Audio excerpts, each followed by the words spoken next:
তো আজকে আমি বানাবো জিকার সবজি, জিকা আর আলু। তো চলো আমি কেটে নিই, ছুলে রেখেছিলাম, তো আমি এখন কেটে নিই। তো আমার কাটা হয়ে গেছে বন্ধুরা। তো এই যে আমি লম্বা লম্বা পিস করে কেটে রেখেছি। তো আমি মশলাটা রেডি করে নিব।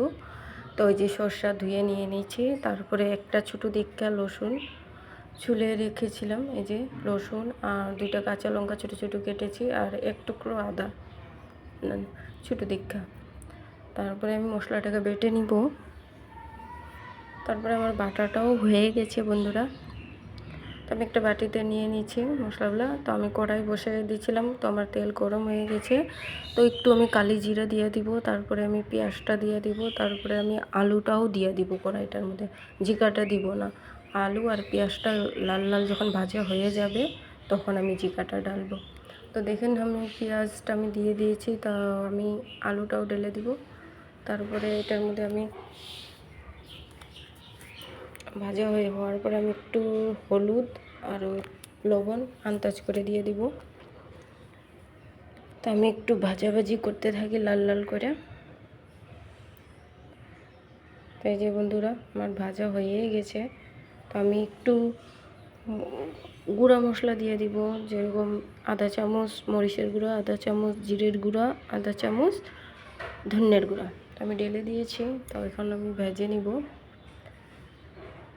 তো আমার ভাজা হয়ে গেছে। তো আমি জিকাটা ঢেলে দিব।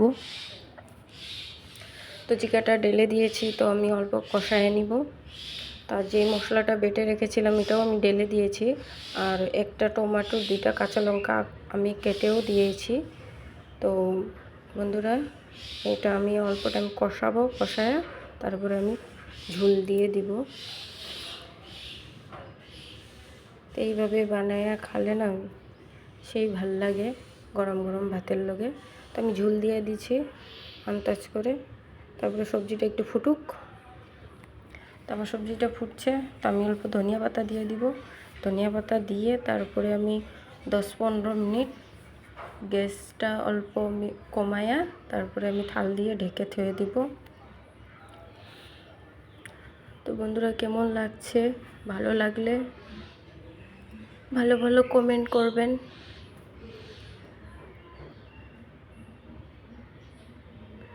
তো এই যে বন্ধুরা দেখেন আমার সবজিটা হয়েই গেছে।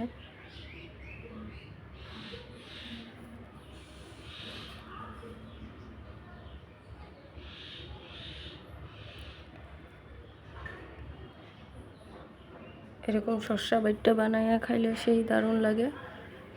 সবসময় তো খাওয়া যায় না শসা বাইটটা, তো কোনো কোনো সময় অন্য রকমের বানাইতে লাগে। তো ওখানের জন্যে টাটা, বাই বাই।